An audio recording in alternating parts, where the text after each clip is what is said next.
ঈদের বাকি আর মাত্র কয়েকদিন। মুসলমানদের সবচেয়ে বড় উৎসব ঈদ উল ফিতর। আর ঈদের আনন্দ পরিপূর্ণ করতে সব বয়সের মানুষের চাই নতুন পোশাক। শুধু নতুন পোশাক হলেই চলবে না, তা হতে হবে সময়ের সাথে সামঞ্জস্যপূর্ণ ও পছন্দনীয়। এরই মধ্যে ভিড় বেড়ে গেছে তেরোখাদা উপজেলার মার্কেটগুলোতে।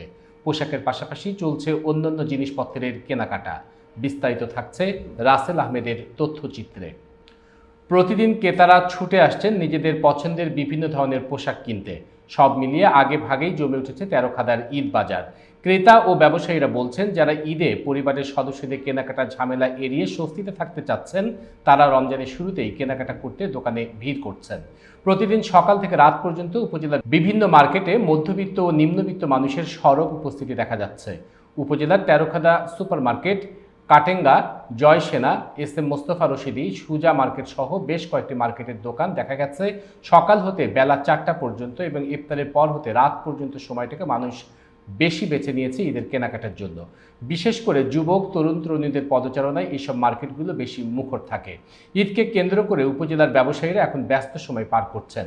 ব্যবসায়ীরা বলছেন, রমজানের শুরু থেকে ঈদের কেনাবেচা বাড়তে শুরু হয়েছে, যা চলবে চাঁদ রাত পর্যন্ত। তারা ঈদের আকর্ষণীয় পোশাক সংগ্রহ করছে, যার মধ্যে sari, three piece, Punjabi, shirt, pant সহ ছোট বড়দের নানা ধরনের পোশাক। দেশি পোশাকের পাশাপাশি রয়েছে ভারতীয় পোশাকের বিপুল সমাহার। নানা নামের এসব পোশাক কিনতে কিশোর কিশোরীরা, তরুণ তরুণীরা বেশি আগ্রহী। উপজেলা সদর সহ বিভিন্ন এলাকার মার্কেট ও দোকানগুলোতে দোকানিরা তাদের দোকান সাজিয়েছেন বিভিন্ন জনপ্রিয় মুভি ও সিরিয়ালের নাম অনুসারে দেশ বিদেশি পোশাকে। সব মিলিয়ে জমতে শুরু করেছে তেরোখাদা উপজেলার ঈদ বাজার। সুপার মার্কেটে জুয়েল শাড়ি করে খুব সুন্দর কেনাবেচা হচ্ছে। ইনশাল্লাহ এখন যে আজ পর্যন্ত যে কেনাবেচা করেছি অনেক ভালো, অনেক ভালো। আর সামনের দিনগুলো আসবে, আমরা আশা করি আরও বেশি কেনাবেচা হবে। জাম তো শুরু হয়েছে, তো আশা করছি সামনে যে আরো বেশি ভালো হবে কেনাবেচা।